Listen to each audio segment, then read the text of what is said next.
Elle pensait que son mariage s'effondrait à cause de son mari, jusqu'à ce qu'elle découvre la marmite maudite que sa belle-mère avait enterrée sous son lit. Aminata pensait vivre le mariage parfait. Depuis qu'elle avait épousé Samba, tout semblait aller pour le mieux. Mais à peine quelques mois après la cérémonie, tout commença à s'effondrer. Les disputes éclataient pour des raisons insignifiantes. Samba devenait de plus en plus distant, passant ses nuits à boire et à rentrer à des heures impossibles. Aminata ne comprenait pas ce qui n'allait pas. Pourtant, elle faisait tout pour plaire à son mari.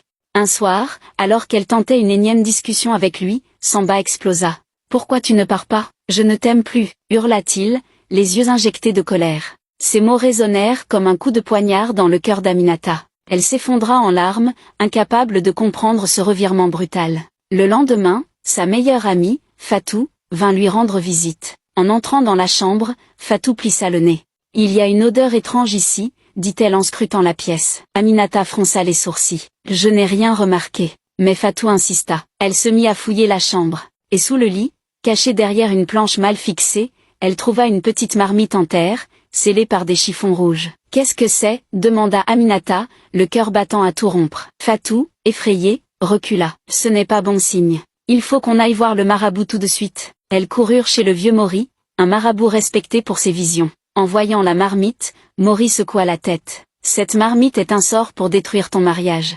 Celui qui l'a enterré veut que ton mari te rejette jusqu'à ce que tu quittes la maison. » Aminata sentit une sueur froide glisser le long de son dos. « Mais qui aurait pu faire ça ?» demanda-t-elle, la voix tremblante. Mori la fixa intensément avant de lâcher. « Quelqu'un très proche de ton mari. Quelqu'un qui refuse de te voir heureuse. » Aminata se rappela alors des paroles étranges de sa belle-mère le jour du mariage. « Cette fille ne restera jamais dans cette maison. » Son sang se glaça.